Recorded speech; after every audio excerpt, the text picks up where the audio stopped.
here's what I know. Someone's going to have to start to fight for Nebraska. All right, so I'm here to fight for Nebraska. And finally, the team grows up. It's what people always ask me about year 3. Finally, the team grows up, and they're like, well, I got to go make the play. It's time to join the Husker Huddle with Nick Handley and Grant Hansen.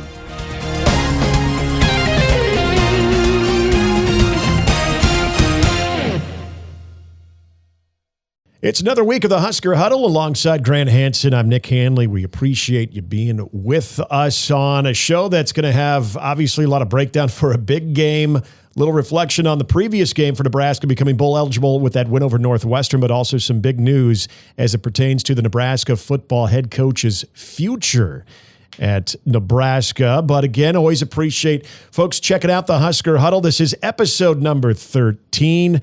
Coming up on the show, we got a conversation with Husker Online's Robin Washut, get some football and even some college basketball conversation as Robin covers both fronts and does it extremely well for Husker Online. Also, I had a chance to have a conversation with a guy who's becoming a regular on the show, Rocco Spindler. We're going to have a conversation we're going to play for you a little bit later on in the show. We'll answer your mailbag questions as well. What you typically get on your weekly edition of Husker Huddle. But as always, there's always ways to find it. Yes, there are some atypical things. We'll get to that here in a second. Yes. But thank you very much if you've been a regular listener of the show or viewer of the show throughout the season. Please give us a like and a follow here on our Performance Podcast YouTube page. A comment would be appreciated as well if you have a thought on the show. Of course, if you have other direct thoughts on the show, you can reach out to us directly at Husker Huddle at myboomerradio.com. That's where you go to find us. And please give us a review on Spotify. If you are an audio listener, Spotify and Apple, give us a review there. Hopefully one of the 5-star variety. We appreciate it greatly. So thank you very much for that. And on to the news, the big news. On to the news. We're going to get to that right now before we get to our Omaha Steaks Prime Cuts. And there was something that had dropped earlier today. There was conversation, at least one report that came out Wednesday night about Matt Rhule signing a extension. Didn't know the particulars of that. That was reported on Wednesday. It was confirmed. The university put out the release today that Matt Rhule has indeed signed a 2-year extension with some incentive with college football playoff. But more than anything, and you can see the details. I don't want to get into all of it. It is a 2-year extension, so it takes him through 2031. What you do now have is a coach that has a $15 million buyout that's been now attached to that. So this 2032. I'm sorry, 2032. Yep. You're right. $15 million buyout that is attached to this. So now that does take him essentially out of the running for any jobs, especially the Penn State job, which was the job obviously that Matt Rhule was linked to the most, being an alma mater, being his alma mater, and being an alum at Penn State. Grant, I don't think this news surprises you and I, because I know people the Monday after James Franklin was let go, when Matt Rhule had his weekly press conference, there was, and that was leading into that Minnesota game on Friday, there was a lot of people, maybe not a lot of people, but some people thought that Matt Rhule would spend that Monday addressing the rumors, the job opening at his alma mater. Mm-hmm. But I think there were some people that thought that he would declare that he's going, or he would completely squash it. You and I talked about this a lot, that from a business standpoint probably doesn't make zero sense. Right. It was never going to happen. Right. There's the initial reaction from some people I knew was, well, he needs to go out there and immediately say that he's not taking the Penn State job. And that gets Matt Rhule and the Nebraska football program itself, as we'll talk about a little bit later, nothing.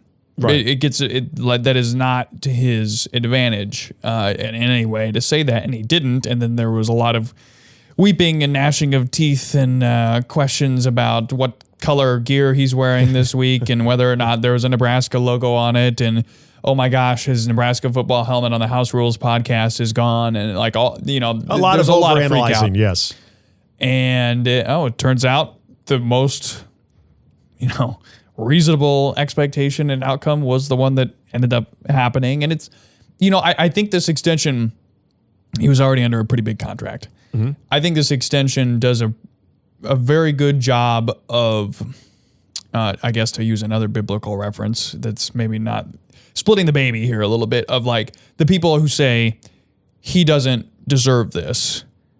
And at this point in time, he hasn't done enough to earn a contract extension. And there are people in the Nebraska fan base that are in that area, right?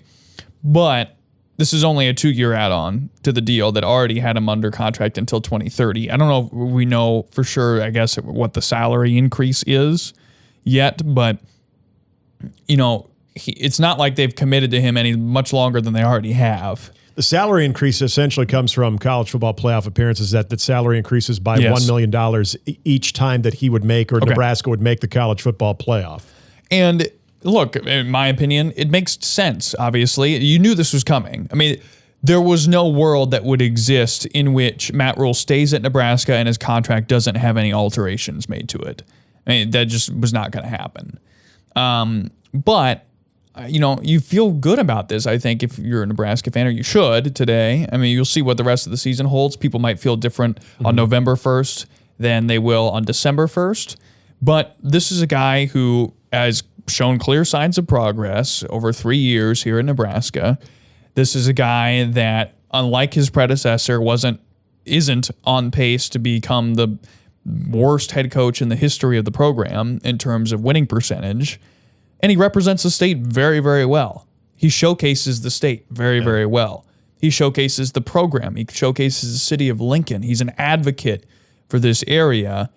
And that's pretty valuable in and of itself. And so it's a no-brainer, obviously. And I don't think it necessarily ties Nebraska down much further than they already have been tied down.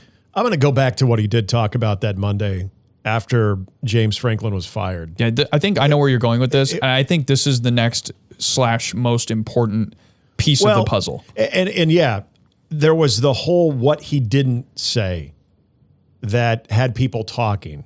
It was what he did say during that press conference. What he also said during his weekly hit with Pat McAfee on the Pat McAfee Show. Mm-hmm. A lot of signs leading up to him essentially saying everything that he possibly could that he was saying without actually saying it at that point. Exactly. But what he did say on that Monday was what he wants to see, using that opportunity, knowing that I think the whole time he knew he was going to stay at Nebraska, but he also wanted to use that leverage. Look, we said it made no business sense because even if you have no intention going back to Penn State and being the head coach there, you're going to get some money out of it. That's just how this game works, regardless of what people want to talk about, wins against top 25 teams. But more importantly, Matt Rhule, who this is another reason I think he is more than qualified for the job and the job for years to come at Nebraska, is he's always thinking one step ahead. And in that moment where he knew he had every ear and every eyeball on him of what he was going to say, he took that opportunity to talk about what he wants as not only the head coach at Nebraska, but the University of Nebraska's football program to become when it comes to spending, when it comes to this new day and age of college football. I understand sometimes throwing a lot of money at the problem isn't the Nebraska way, but this is a completely different time in college football, that if you want a seat at that table year in and year out to be a college football playoff contender, you need to spend that money. That is now where the college football game is. And that's another reason why I think this news today being confirmed is that Matt Rhule, regardless of what people want to say, because there are detractors that would say, okay, I would still want to see him win the big game. And you got an opportunity to do that on Saturday, but also to see not only where this program is going, because I would agree with you, Grant, you've seen the incremental progress in that year 3 jump, and we'll see how it looks by the end of the still season. Being written. Absolutely it is. But more than anything, the future of college football, having a man that is at the forefront of understanding what it takes, understanding that you got to have people in your department. You have to have a general manager, and you've got to vet who that general manager is going to be so they can take care of the aspects of talent acquisition, because that's where college football is. How you basically handle a payroll. How do you handle the NIL rev share part of handling a payroll and being able to acquire talent with those elements in place? All of those things, Matt Rhule has been one of the leaders in that change in college football. The fact that he came from Carolina, and we can talk about if that was a failed experiment at Carolina, and from a win-loss standpoint, sure it was. Matt Rhule would be the first one to tell you. But the experience that he had during that time as a head coach for an organization as opposed to a college football team, it's extremely valuable. So you look at a lot of the things that he wants Nebraska to do from a spending standpoint, and I would assume with that extension also came some type of promises of Nebraska will be a major player when it comes to throwing money at the talent part of this and trying to get Nebraska to elevate its collective talent because they're spending that money. I think that's 100% part of this. This is where this is where the intrigue is, right? Like, okay, yes, this is a nice extension. This is a 2-year deal.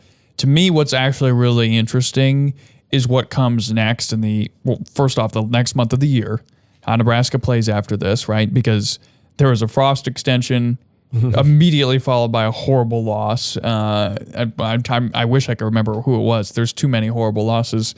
You could pick anybody. Yeah. But this is from Greg Smith, who used to be a writer for Hail Varsity and is now risen through the ranks at Rivals. He said, "I'm told Nebraska will look to be a big player in recruiting / the portal with additional financial backing.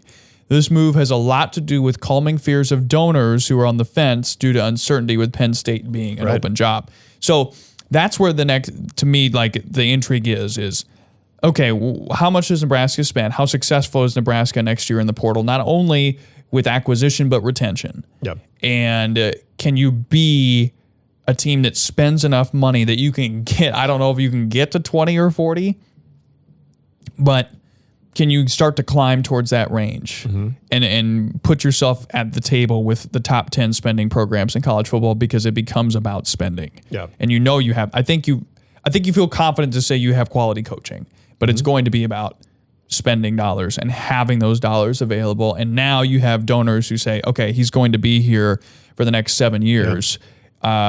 Theoretically. And if he's not going to leave, well, no, he is going to be here for the next 7 years unless he gets fired. Because if he's already done the NFL, and if he wouldn't jump from Nebraska to Penn State, that's true. Where is he going to jump from Nebraska to? Unless Penn State came open in another 3 or 4 years, and the timing would be right for him to then make. Think about Roy Williams when he was at Kansas and going to North Carolina, turned it down the first time. Sure. When it came around the second time, he took it. So now we turn our attention to this USC game on Saturday, and things become really interesting. If you win this game on Saturday with the extension in the rearview mirror, everything is all sunshine and rainbows forever and ever. It's amen. A euphoric state. And then if they lose on Saturday now, you are in just an absolute state of misery and despair that will proliferate throughout the entire state.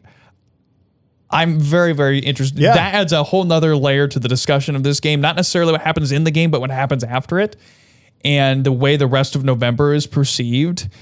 Look, obviously, this is the time to do it. You don't want to do it after you lose to USC at home. You want to do it when you're already bowl eligible. You've got to 6, and you have a whole bunch of exciting month of potentially college football playoff dark horse contention ahead of you. Yeah. But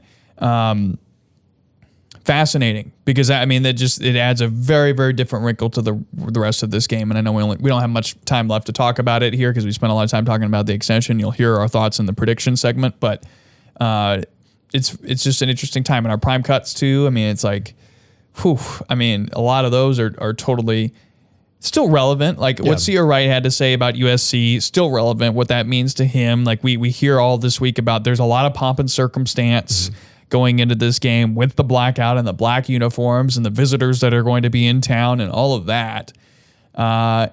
It kind of like butts heads with the whole play the man, not the brand mantra that we've heard all year long. But I think you can still do that and have respect and respect for USC and the players that are going to be across from you and recognize it's a big game. I think you could do both.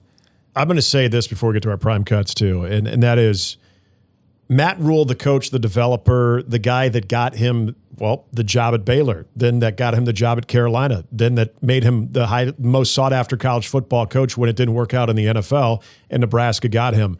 That's still a big part of this, but I also think of today, Matt Rhule, the innovator, the guy that is embracing change, not resisting change. Matt Rhule, the businessman, and Matt Rhule, the guy who thinks 1 or 2 steps ahead when it does come to acquiring talent, when it comes to trying to make a current program that does just fine financially, even bigger to greater heights. To me, that's the most valuable part of this Matt Rhule announcement today. And then the second part of it is this gives Nebraska seemingly that continuity it needs in the head coaching position so desperately that it just does not had in the last decade or so, because constantly interchanging coaches. And even if Matt Rhule left to go to Penn State, Nebraska would be in another situation like it was the last few coaching cycles. So this, I think from a continuity standpoint, as long as you see the arrow moving up, and I do, I think you do too, this is a good thing from that continuity standpoint that Nebraska desperately needed. Obviously, we'll have more thoughts on this and in the coming weeks as well, but obviously a big breaking story that took place. It is time for our Omaha Steaks Prime Cuts. Omaha Steaks is your go-to for game day, from sizzling steaks to all of your tailgate favorites. They've got you covered. Omaha Steaks, a proud partner of Nebraska Athletics. Here are this week's Prime Cuts. Because the first year, we were 5-3. And we went 4 games in a row where we had to win. I said, you need to learn how to win in November. Like, doesn't matter what happens in September. Doesn't really matter what happens in October. Like, you need to learn how to win in November. And we didn't quite get it done. Like, we battled, man. You think about those games, like, we almost beat Wisconsin at home. We had so many turnovers. Then we almost beat Iowa. But that was the message. Like, play great football in November. You're training for November, not for September. Like, beating, whomever 50-0 doesn't matter. It's a step on the road, right? I would ask every single Husker fan that's going to be at the game to be as loud and as crazy and as disruptive as they can be, and we're going to try to do the same with how we play and how I call the game. But we need every bit of help we can get. Obviously, you play at home in front of our crowd, in front of our people. On a night game, we want to take advantage of that opportunity. But at the end of the day, it's going to come down to how our defense plays, how our defense executes against a really good offense and a really good play caller. Want to be explosive, I get that. That's fun, but you want to possess the football as much as you can. They obviously are really good up, offensively, and they're going to have their moments. They're going to have their shots. We know that, but we want to control the ball. We want to keep their offense off as much as we can, obviously, but that's going back to just routine plays and converting third downs and scoring touchdowns in the red zone. Yeah, I would say that last game specifically was definitely kind of like a full circle moment for me, just considering I had transferred there and it was my first time getting to compete against them. The entire week, though, I definitely was very intentional about just trying to push the team to be ready for a battle. Not just football wise, but just the mental battle as well of the game. This is what you train for. This is what Coach Rhule and his staff have prepared us for, is winning in November, December, and January. That's the whole reason why a lot of us came here, was for games like this. Our Prime Cuts every week from Omaha Steaks, your go-to for game day, from sizzling steaks to all of your tailgate favorites. They've got you covered. Omaha Steaks, proud partner of Nebraska Athletics. We are going to be talking to Robin Washut of Husker Online here in just a moment, but I want to talk about our friends at Omaha Steaks as well. Big tailgating opportunity on Saturday. You got a long day of tailgating as well, so I'm hoping that Omaha Steaks is part of that fair. And as you start thinking about holidays, hey, people do the polos, embroidered polos for companies and stuff. How about the box that just provides some of the very best meat? Well, instead of a turkey for Thanksgiving, what about a bunch of Omaha steaks? I mean, you could go outside the box. Thanksgiving dinner. You could go outside the box, and we have a chance here for you to get a really nice box from Omaha Steaks at a discounted price. Great thing about Omaha Steaks, too, by the way, it is backed by unconditional 100% money back guarantee, which you're not going to really need to exercise that, but they stand by their product. Grant and I stand behind their product too, because with every taste, when you take that first cut, you are going to know why they are America's original butcher. It is unrivaled taste with the steaks, with the chicken, and every product that they offer. You can bring home the legendary flavor and everyday convenience of Omaha Steaks. Visit omahasteaks.com for 50% off site-wide during their semi-annual sale. For an extra $35 on top of that 50%, use the promo code HUDDLE at checkout. Terms apply. See site for details. Well, as we get into the month of November, a couple days left of October, but really heading into that fun time of the Nebraska athletic landscape, where you've got not only football and volleyball, but you got men's and women's basketball that are now just getting underway. And our next guest, who covers all facets of it, he has the football beat, but also the Nebraska men's basketball beat, Robin Washut of Husker Online. And of course, now you guys can't talk any Giants football. All right, we don't need to. There's not much to talk about, right? I mean, yeah, no, nothing good. Yeah, there you go. But Robin, it's an interesting week with Nebraska football because you've got maybe some similarities to that week 4 buildup with Nebraska and Michigan. Always feeling like that's that first top 25 test that Nebraska had. Unfortunately, back then they failed that. But as Dylan Ryla said, you get a little bit of a do-over and that second opportunity to maybe atone for that. But we're all making our way into the Hawks Championship Center and seeing the black flags, the black N flags out at Memorial Stadium and the black shirt flags out there, the big blackout. I mean, this is obviously built up. It's under the lights. It's in November. Very few times have we seen that big game atmosphere in cool weather under the lights in November, but that's what we're going to see on Saturday night with Nebraska taking on a USC team. So what are you sensing with this team, even compared to what you remember back in week 4 leading up to Michigan, how this team is settling into what should be another big game atmosphere? Yeah, it's different because of the timing of it and because of where we are in the season. And when you get into November, the stakes go up significantly. In fact, Matt Rhule told his team, it doesn't matter what you do in September. Nothing in what you do in August, September means anything. What defines your season is what happens in November. And as we all know, Nebraska has been dreadful in the month of November for a long time, even before Matt Rhule even got here. And for them to take that jump that everyone hoped and expected in year 3, it comes down to how they play over the next 4 games of this month. These next 4 games will define this season and really define how much progress was actually made in this, highly anticipated year 3 of the Matt Rhule era. And so I think that they understand what this game represents, not only in the micro with the context of the season. I mean, I think Mitch Sherman of The Athletic on Monday asked Rhule in a good way to phrase it was, this is kind of like a college football playoff elimination game. Like the team that wins this game at least still has hope of sneaking their way into the college football playoff field.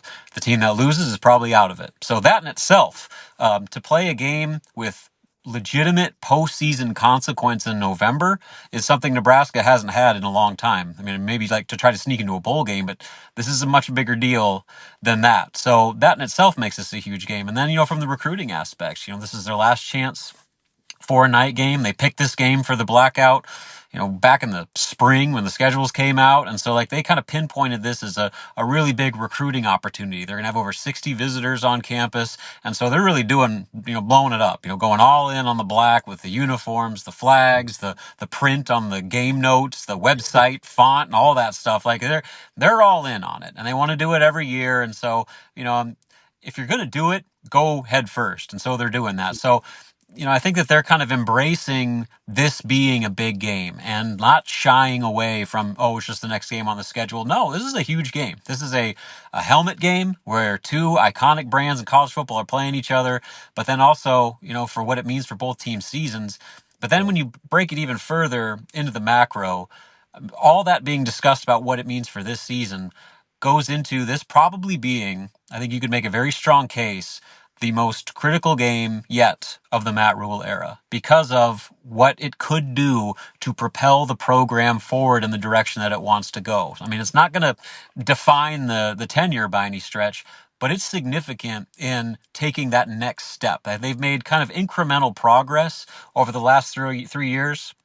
And even, through this point in the season, now's the time to make that, they can make a big step. So, there's so much significance riding on this weekend. And I guess good on Nebraska for, embracing it, not trying to diminish it or pretend like it's not a bigger deal than it is, because it is a big deal for a lot of different reasons. Robin, do you think Nebraska can win this game in the trenches on both the defensive and offensive lines this week against USC? I mean, I think they can do enough. USC's defensive line is athletic. They got a bunch of just really good looking athletes, high profile recruits and whatnot, but they're not overly daunting. They've I'd say they're not any better than what Nebraska saw against Michigan or, some of the other Big Ten teams they've faced this year. I don't think it's going to be that imposing of a challenge that way. But on the other side of the ball, USC's got a good offensive line, and Nebraska's struggled to get home with its pass rush. And so, are they able to get enough, stop the run first and foremost, but then get enough with their pass rush to where they don't have to overcommit to pressure the quarterback? Because against this offense, against that quarterback, you're setting yourself up for some, really dicey situations if you try to send, 6, 7 guys on a pass rush just to try to get some pressure. So that's kind of where I look at it from a defensive standpoint. USC, I think, is going to be on their third string running back. I get it that they're a loaded backfield, but I think that you got to make them one dimensional. I think USC maybe could have a tendency to become one dimensional, but if that happens, you got to find a way to disrupt Jaden Maeva and get him out of rhythm, because that passing attack's too good to give him lots of time in the pocket. And on the other side, like with any game, it comes down to pass protection. Can Nebraska keep Dylan Raiola upright, allow him time to settle into the pocket, allow his receivers time to get off their routes and get downfield to create more of a vertical passing game? And then, of course, can they lean on the run game the way they did last week? That takes a whole bunch of pressure off your quarterback when you're able to run it 27 times with the second leading rusher in the Big Ten and produce the way that they did a week ago. So, can they do it? Yeah. Will they do it? To be determined, because it's been very much mixed results from both sides of the line of scrimmage all season long. Robin Washut's our guest from Husker Online here on the Husker Huddle. So, Robin, I've thought a lot about this going in, even just coming off of the Northwestern victory for Nebraska, and also what Nebraska may or may not have learned in that loss to Minnesota. And I want to ask you a question about Dana Holgorsen, who even himself said, want to be explosive, but have to be able to control the ball. If Nebraska is having at least enough success running the football in this game, and where you're really trying to minimize the opportunities that Jaden Maeva and the USC offense have the football, do you trust Holgorsen in his past enough to think that that's something for 4 quarters Nebraska can stick to? Or do you think there's always going to be that desire or that itch to try to get a little pass happy, even if the game is not necessarily dictating to do so?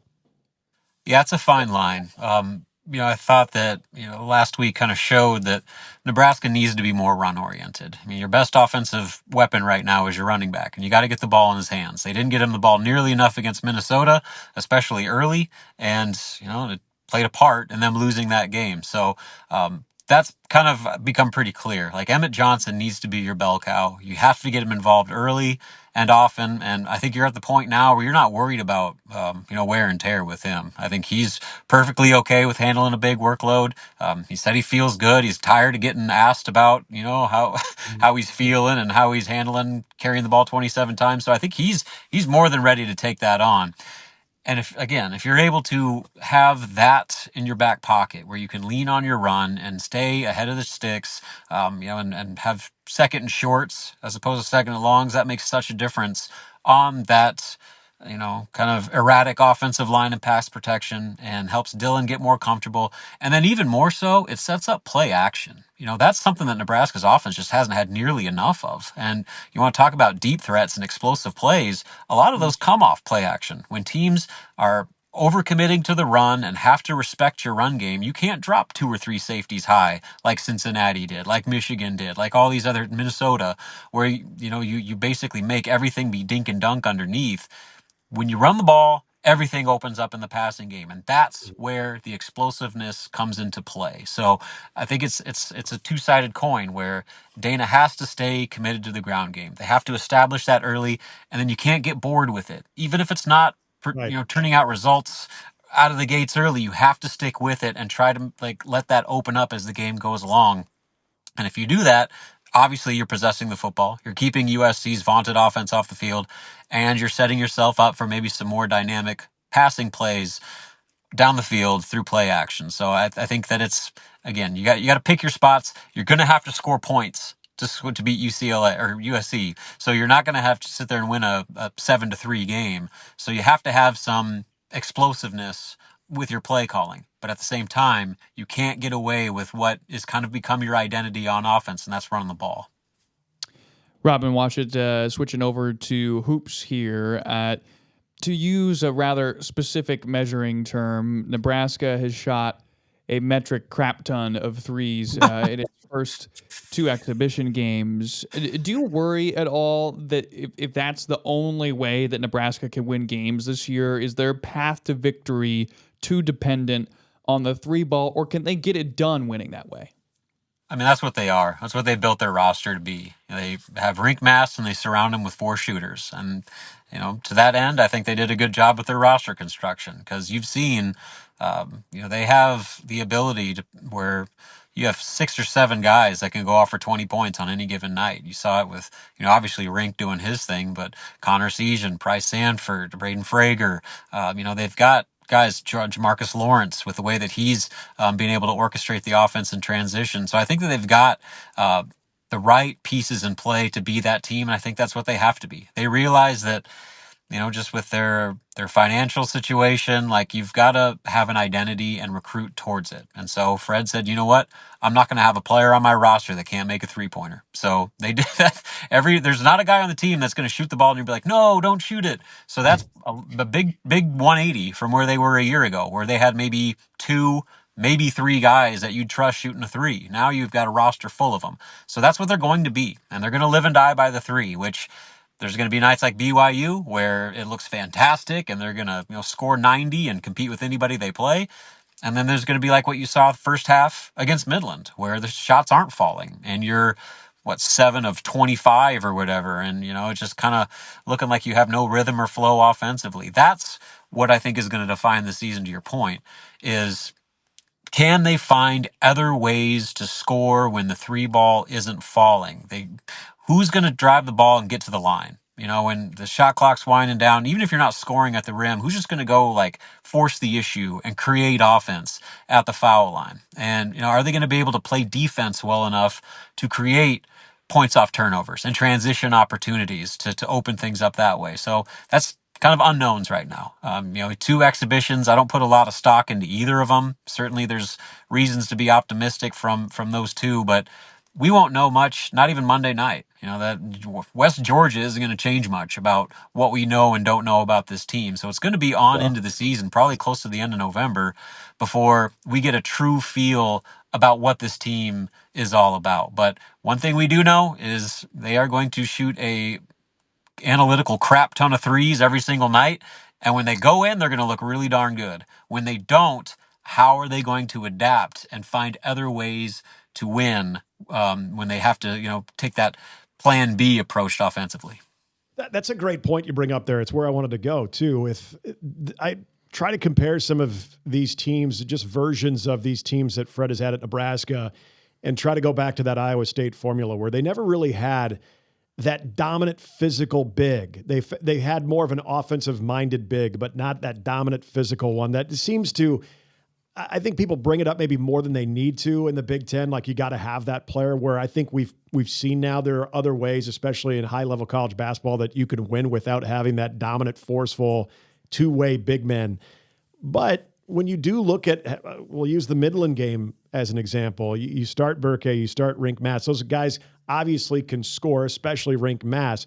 But if you kind of look at the depth in the front court, does that allow Nebraska, if those shots are off, to play at a different pace, to get some production in the paint, maybe more so than even some of those teams that Fred had at Iowa State?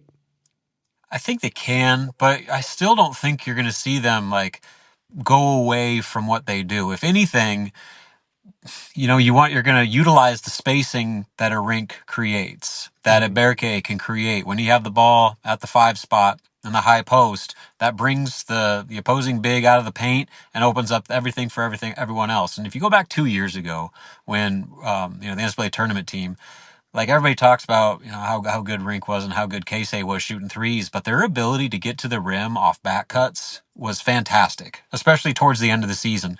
That is, I think, when you talk about paint scoring, It's the off-ball movement and finding easy passes to take advantage and exploit that spacing that having 5 shooters on the floor at all times is going to inherently create. That's going to be the defining point. Like they don't have a Bryce Williams. They don't have a James Palmer or a Tramp Headaway, a guy that you just say, go play ISO ball and go make a play. Nobody on that roster is that type of player. But what they do have is, mismatches potentially on the perimeter at all 5 spots. And if they're able to exploit defenses having to account for that and get to the rim with some off-ball screens and back cuts and all that sort of thing, I think that's how they can manufacture some points inside the lane. Because, I don't know if I trust Berkay just going back to the basket and, letting him go make a play. Rink maybe, but, you got to make sure that he's on the floor, and you don't want to wear him down too much, as the season goes on. So I think that they've got to get creative with how they score inside the 3-point line. And I think their off-ball offense is going to be at the forefront of that discussion. Last one here for you, Robin Washut. Brendan Frager, I really look at him as sort of the X factor for this season, his ability perhaps to give Nebraska some added physicality as people look at him at the beginning of the year and think of him in a Juwan Gary-esque role. How much of the success of this year's team rides on his development? A decent amount, because of what you said. He gives them something close to what they lost with Juwan, and a lot of it is his athleticism. He's every bit of 6'7", 220 some pounds. Can jump out of the gym, and the real separator with him though is obviously you saw like the Midland game. There are going to be stretches where he just goes unconscious and knocks down 3 or 4 threes and is able to put up points in a very short amount of time. But he's kind of erratic that way. Like he's a little hot and cold. Streaky is probably the best way to do it. So the constant that I think that you can rely on with Braden Frager is effort and the quote-unquote dog mentality. I remember going back to media days 2 years ago. Juwan Gary raved about Braden Frager and his ability to do the dirty work and willingness to make the 50-50 winning plays, dive on the ground for a loose ball, box out on a defensive rebound and aggressively box out, initiate first contact when the shot goes up. Like those types of little things that don't always show up on the box score.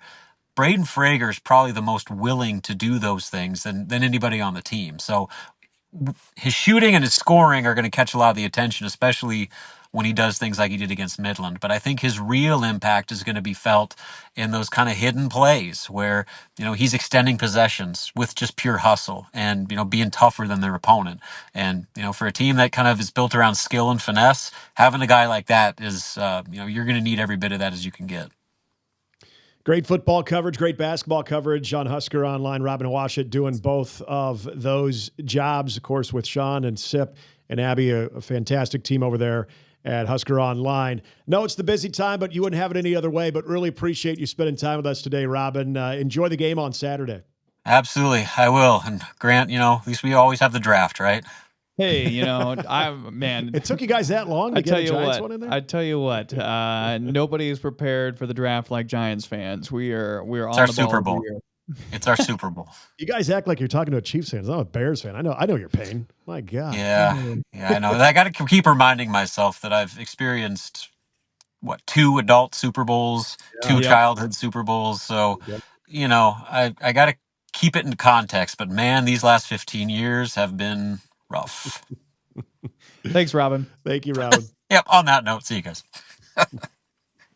Good stuff there with Robin Washut of Husker Online. I'm going to get to our mailbag questions here in just a moment. But first, want to make sure we give a shout out to our friends over at Cross Train Brewing out in La Vista and Millworks Commons, and soon to be out in West Omaha, out in 180th and Maple area in the spring of 2026. And when it comes to, we've been using the word elite a lot this week. Dylan talked about the USC defense elite at a lot of levels. Matt Rhule likes to talk about elite performances. Well, there's not a more elite brewer in the state of Nebraska than Cross Train Brewing.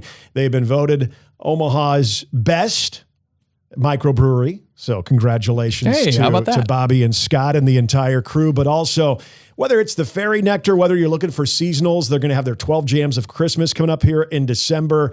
whatever your palate is for a craft beer fan, and whatever that palate is that you like, whether you're a Pilsner guy, whether you're someone who likes barrel aged, whether you like IPAs, they've got it all. And they do them all exceptionally well. Yeah, and not only that, not only is there great beer, but the atmosphere is great too. I mean, you go out to that La Vista location, and it's a really cool place to have a drink and have some conversation with folks. And you got the fire pits going now too at this time of year. They're great. So just go ahead and go check them out. You won't regret it. And the beautiful thing is with the big game with USC coming here, whether you're tailgating or you're at the stadium, you can enjoy the Cornhusker Crusher, the official craft beer of the Huskers. And if you're going to the Bob Devaney Sports Center as well, you can get it there. You can also get it at Pinnacle Bank Arena for hoops. So wherever you are going for your Husker athletic fix, bring a Cornhusker Crusher with you or enjoy it at the venue. It is cross-train, one of our absolute favorites. Time for our Week 13 mailbag. We got the PB from the O. We got TJ. We got Chris. Let's get right to them.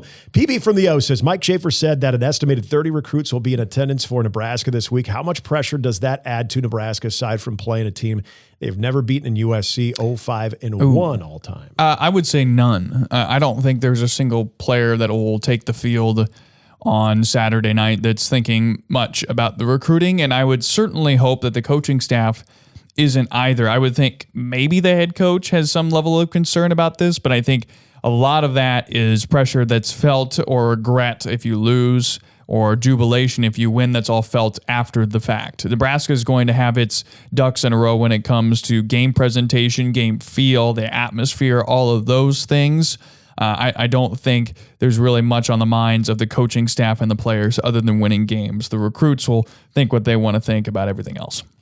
The only thing I'd add to that is that this department, and I say department because it's the athletic department, but also the coaching staff, but the way that they have everything structured from general management to recruiting coordinators to everybody handling that, they do it in a way that the players don't have to worry about that the coaches don't have to worry about it because it's so structured. They roll out the red carpet, especially there are people like that are paid to handle this. Absolutely. And they do it so well. So yeah, I'm with you on that. He also asks if you could, this one's fun. If you could add any former player to this current Nebraska roster, who would it be? The obvious answer said being Sue. So maybe exclude him for content. Yeah, I would agree with Sue. Two picks that come to mind for me would be, believe it or not, Eric Crouch, I think, would be fascinating. With these skill position guys, it's not no knock on Dylan because it's two different things. You'd be sacrificing your ability to throw the ball for an additional ability to run, but prime Eric Crouch, with just adding that with the skill position guys that are present on this team, what they could do with Emmett as a tandem, I think would be fascinating. The other player that makes a lot of sense to me would be Levante David. I think President Levante David actually would be pretty kick-ass, but Levante David, I think, would be my other pick. Add him in there, the linebacking core, add a sure tackler and a run stopper. I like the Levante thought there. I think you could choose one of several corners, whether we're talking about a Zachary Bowman, whether we're talking about even a Fonzie Dennard. You know, there's so many amazing ones that we have seen over the years. You go, the Brown brother, they're not brothers in real life, but the Ralph and Mike Brown, as far as defensive backs. I thought of two, though, for this one, and one for sure, Randy Gregory, surefire pass rusher. That's a good point. That you could get that kind of pressure without having to get exotic with game blitzes. wrecker. But also a guy, this is going to sound kind of crazy because I think what Emmett Johnson is doing has been fantastic. But I also think of how much more diverse the offense can be if you have that game-breaking running back. And I'm going to go more recent. Obviously, Amon Green, you could use so many from the 90s and 80s.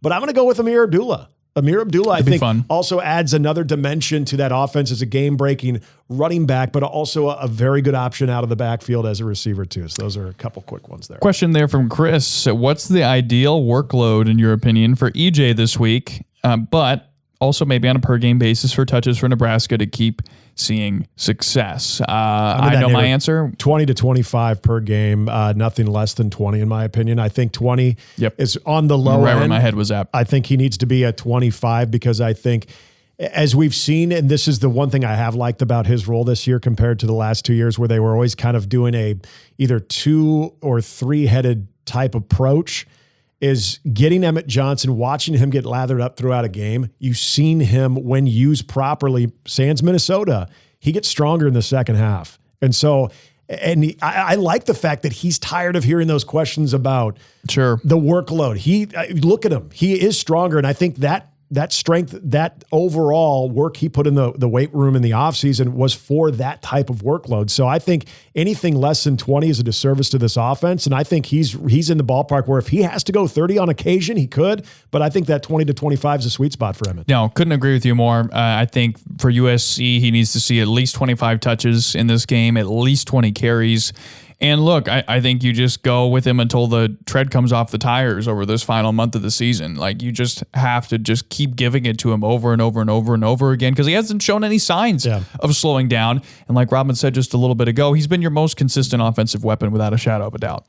TJ has a good question here, and we'll wrap it up with this as we got to get to our next segment here. But TJ mentions 2023 points allowed per game by the Husker defense was 18 against Power 4 was 19.4 in 2024. Points allowed per game was 19.5 against Power 4, 22.1. This year it is 19.6 so far, 25 points per game in against Power 4 competition. He says, I think we all thought the defense would regress a little, losing Tony White and the D-line guys. The overall number is similar to the last two seasons, but against Power 4 competition, it's 3 points worse so far. Is this the regression in line what you guys would have thought? And then do you see points allowed per game against P4 competition improving, staying the same, or getting worse over the next 4 games? Ooh, that's a tough one because I don't really know what you expect, especially the last bit of that, as far as whether it improves or gets worse, because I don't know what USC team we're going to see on Saturday, and I don't really know what UCLA team to expect next week or the week after that either. USC has struggled to run the ball on the road. They've struggled against the run defensively on the road. Can Nebraska's pass defense, which has played exceptionally well this year, handle its biggest test yet? There's a lot of question marks. Can Nebraska win this game without really getting after the quarterback? Because they really have struggled to do that this year, and I don't know if that trend changes, at least in terms of sacks. I mean, you can count hurries and QB hits and those sorts of things. So I guess it's not a super sexy answer, but I don't know. Because I think you could be looking at a wash. Like, what Iowa team does Nebraska see at the end of the year too, right?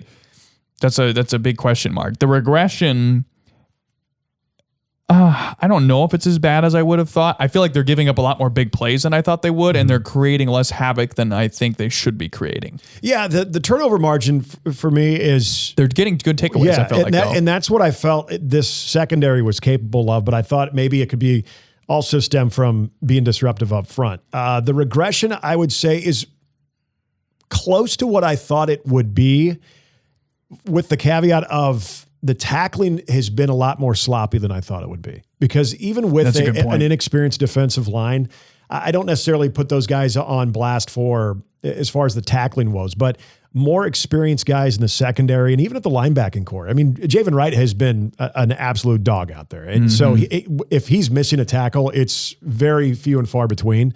But other guys that have played enough college football, tackling at feet and basically swinging at air, that has been a little bit more surprising to me. And we'll see, because that's one of those things that we've seen it in years past, whether it's Eric Chenander or, defensive coordinators before that, even Mark Banker, that you've seen that be an issue in certain parts of the season, but then correct itself there towards the end. So let's hope that trend, because I thought they tackled a lot better in that one against Northwestern. That'd be the only area. As far as, do I expect it to get, the same, worse, or better? I think it has a chance to get just slightly worse, given I think you're going to have two offenses that are going to have a sense of urgency with USC and UCLA in these next 2 games, and then Penn State, who knows? But I don't think that necessarily means Nebraska is going to be doomed in that situation too, because I think with that sense of urgency that these offenses are going to have also makes them a little bit more vulnerable to turn the football over as well, if that makes sense. Well, folks, Nick Hanley got a chance to talk this week with Nebraska offensive lineman Rocco Spindler, he of the broken and now repaired finger, and he's been one of our more frequent guests on our Huskers All Access segments, and he joins us again this week. Great interview. You get to learn a little bit about Rocco too, outside of the gridiron and the practice field and Memorial Stadium. So take a look. It is Huskers All Access, brought to you by Access Bank, here for a reason. Nick Hanley alongside with offensive lineman Rocco Spindler is kind of becoming a regular on this segment for us as well, but every time we talk to you, different parts of the season right now, and I know the question you've been asked over the last week, the finger, you played with it and really looked good against Northwestern in such a quick turnaround. How tough was that, though, just going back to that game against Minnesota, but then being able to get a full go against against Northwestern? Yeah, I mean, it was tough, but in my mind, it's just a finger. A lot of guys been asking me how I've been feeling, but I'm really just going out there for the guys left and right of me. There's guys more banged up than I am, but it's just it happened. What I had to get done and get it fixed, and just get back to work. At what point did you realize after that injury, though, that you were probably 100%, or at least I shouldn't say 100%, but at least cleared where you could give it a go against Northwestern? I'd say, when I was in Minnesota when they put it back, and then after I got the surgery, I had to get back to work, help the guys out. I just got to be on the field for, number 15. Speaking of which, too, out of, that Friday game going into Northwestern and just kind of knowing that everything offensively had to improve, you're one of the veterans on this team, and really a lot of conversation about the offensive line, what you guys could do better going into the Northwestern game.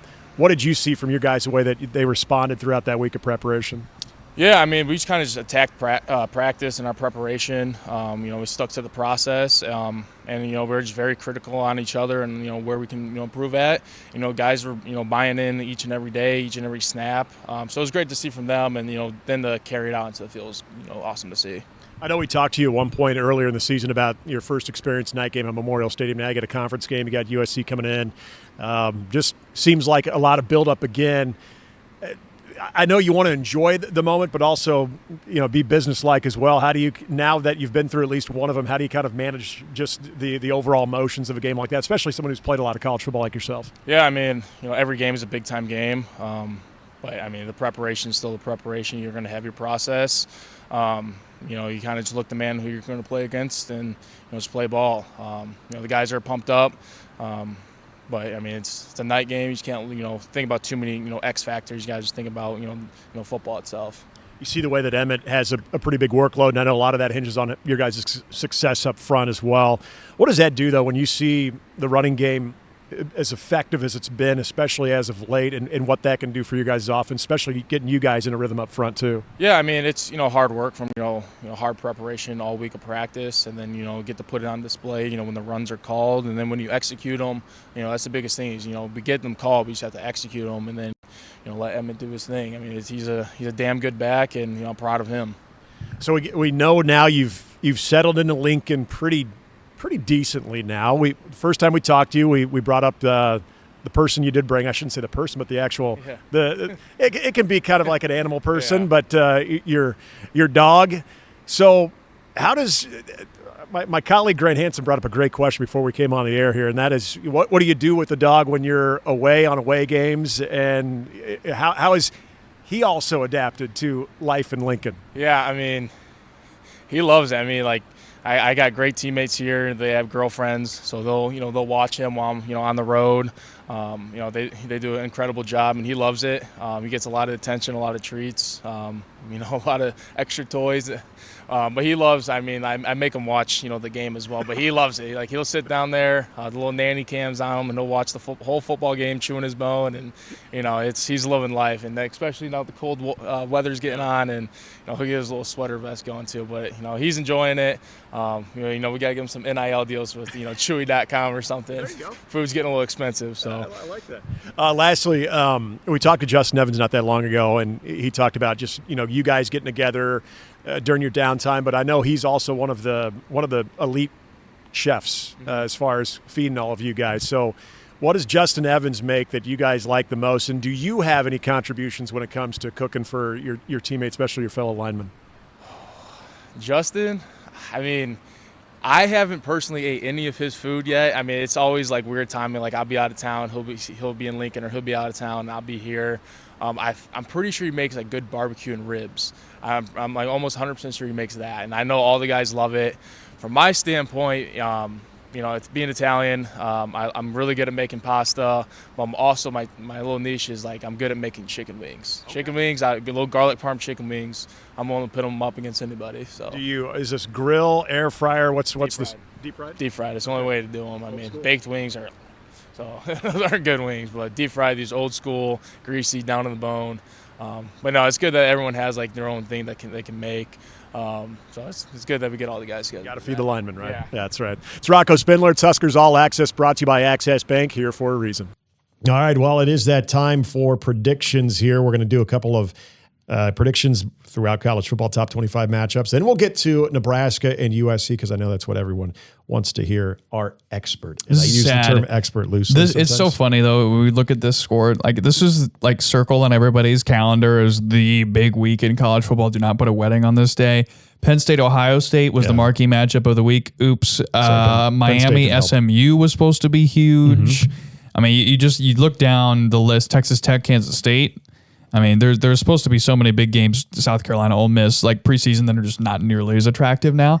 That's why we love the sport. Yes, and who would have thought that this first game that we're going to talk about would have actually been considered a marquee matchup, but it is. It's a top 25 game. And Chug your caffeine. I'm going to give you the number one in this, using the number one. Grant, why am I doing that? Because Cincinnati ranked 17th. They are 7-1. Who was that one loss against? Oh. Nebraska. I thought you were talking about Brendan Sorsby's one interception. Brendan Sorsby. I was just going to say, Brendan Sorsby has thrown 20 touchdowns to one interception. Hey, who's that one interception? Mr. Hartzog. Mr. Malcolm Hartzog as well. Redshirting. Yes, he is. Poor guy. 1,843 yards has Brendan Sorsby thrown for. He has been outstanding. He has been the quarterback that Cincinnati was hoping that he would be. And after that Nebraska game, you're wondering, okay, well, can he even be so funny part man. of that? And he's just gone off since then. I had one person in our friend group chat after that game that was weeping and gnashing their teeth because Nebraska beat a team that was barely going to be bowl eligible or wouldn't make a bowl game by they only won by one score. Well, look at that. Yeah, they're trying to win the Big 12 right now. And they go to Utah. Utah 24th ranked 6-2. And we know the challenges that face any team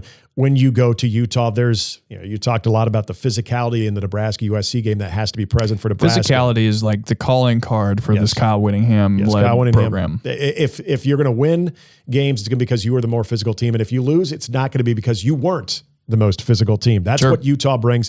Playing them at Utah. This is a huge challenge for Cincinnati now. The numbers are Utah getting favored by 7.5 at home. I get that. I think that number is a little bit high. The over I got a higher number on ESPN bet of 10.5. Wow, that is crazy. I can't believe that number. 55.5 is your over under in this game. And I'm not trying to be biased because Nebraska beat Cincinnati, but I think Cincinnati covers in this game. But not hard. I do think Utah finds a way to win this game. I like Cincinnati, but I think it is so demanding to go into Utah and beat them. Vegas might be onto something. Again, I think that number is inflated, but I think this is going to be a wild one where Utah holds on to win by a score of 28-27. Sorsby is unconscious right now. Yes, he is. And I find it really hard to pick against a quarterback who's unconscious. Yes, Texas Tech is very, very talented, but that was the one time this year that we've seen this Utes team. Yeah, and that's a good point.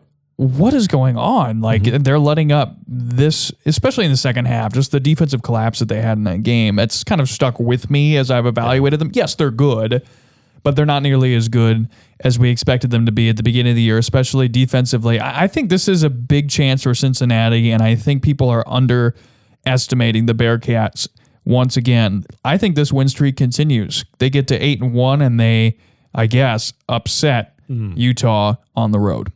Oklahoma trying to bounce back. They take on Tennessee. Tennessee. Pair of frauds, man. In Knoxville. Interesting quarterback matchup that about a month ago I'd have said, wow, this is going to dazzle. I still like Joey Aguilar. Again, I still think that Tennessee might have got the better end of the Nico Joey proverbial trade, if you will. But John Mateer had some really good moments in that game last week and also had a couple of tough decisions there towards the end as well. I think that simply this comes down, though, to I think Tennessee is going to find a way to win this game in front of the home crowd, in front of the Neyland Stadium faithful there. I thought this Oklahoma team was maybe a little bit better. And this was even, I understand John Mateer when he was banged up, maybe came back a little early, especially in the Red River rivalry. But I don't think Oklahoma is quite the same team since his initial injury. I think it's a talented team. I love their defense, but I still think that Oklahoma comes up short against what I think is just a little bit more well-rounded, especially at home, Tennessee team. Think about this right now, Nick, and I retweeted this earlier this week, but every single 6-2 SEC team is ranked. Yeah. And there are 3 Big Ten 6-2 teams that are not ranked. Mm-hmm. Iowa, Minnesota are probably 2 of the crowning 3. They're Washington. I would say Iowa and Washington should be ranked. Nebraska at 6-2. I'm not totally. I think of the 6-2. Both these teams are 6-2, by the way. Tennessee is probably the best of the 6-2 teams. Yep. Missouri is the other one that jumps out as maybe being a contender. Oklahoma. Also 6-2, and then Texas. Texas should not be ranked.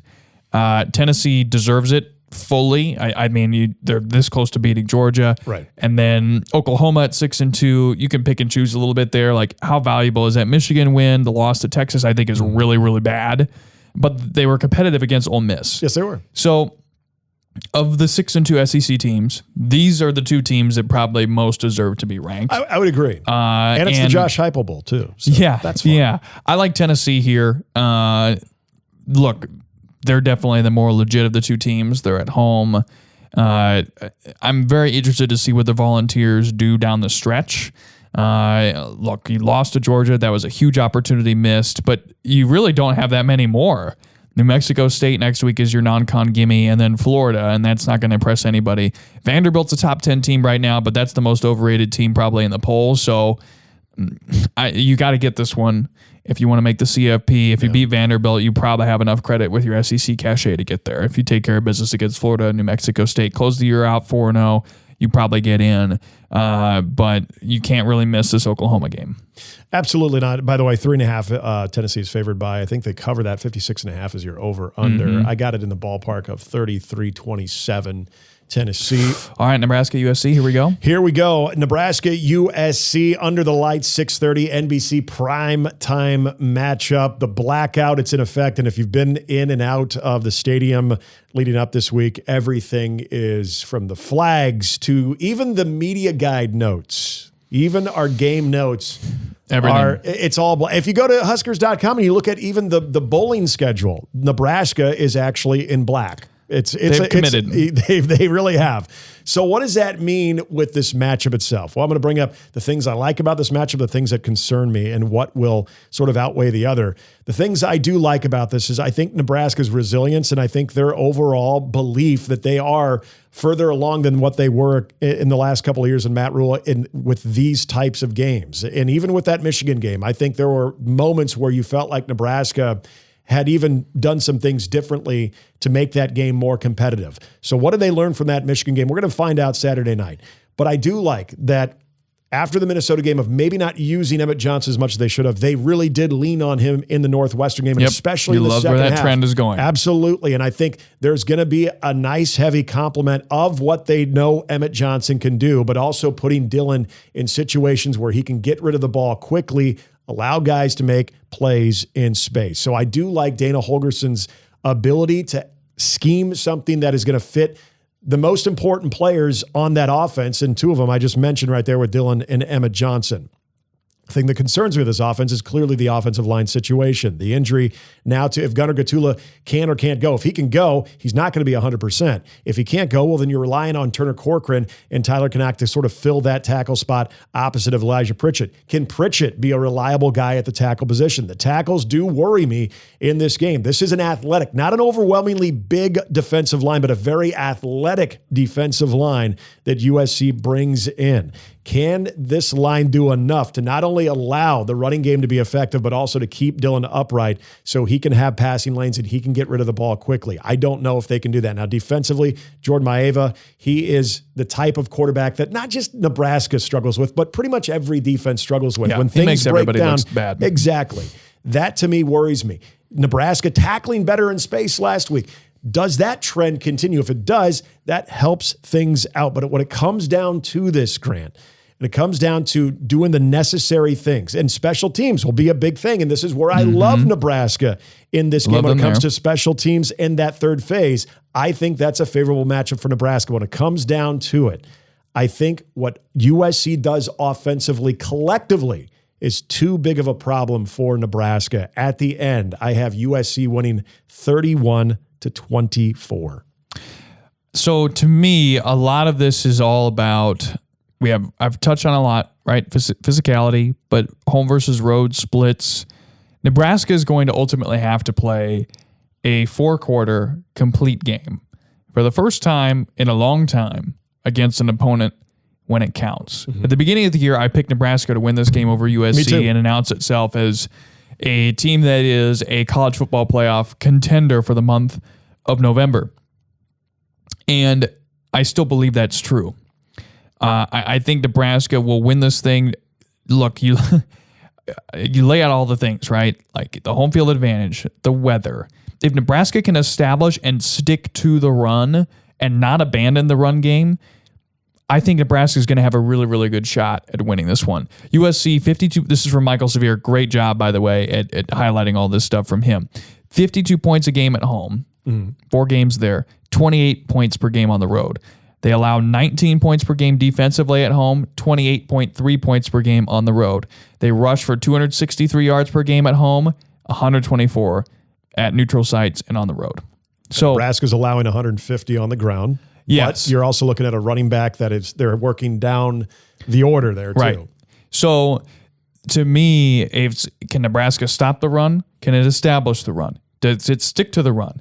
On the first drive, if they go 3 and out and they go 2 plays for negative 2 yards, do they just bail on it for the rest of the game? Hopefully not, because I think you can wear this USC team down and get into the fourth quarter in a position to win the game. So I say Nebraska wins this one. They'll have to score, but 31-28 Nebraska on top, and the streak of AP top 25 losses comes to an end. Oh, man, I hope you're right. This is the first time, by the way, on Husker Huddle that we actually have them losing. I have Nebraska losing. You have them winning. I know. So that's a first. But I hope you're right for whatever it's worth there, for what it's worth. I hope I'm wrong. I would have no problem being wrong. I'm wrong a lot of other things. So. Yeah, it's good. Like when I said Nebraska would beat Minnesota. Me too. That didn't work out very well. That is going to do it for us here on Husker Huddle Podcast. Big thank you again to Robin Washut for joining us. Of course, hearing from Rocco Spindler, always great to talk with him. Big thanks to Omaha Steaks and Cross Train Brewing, proud partner of Husker Huddle.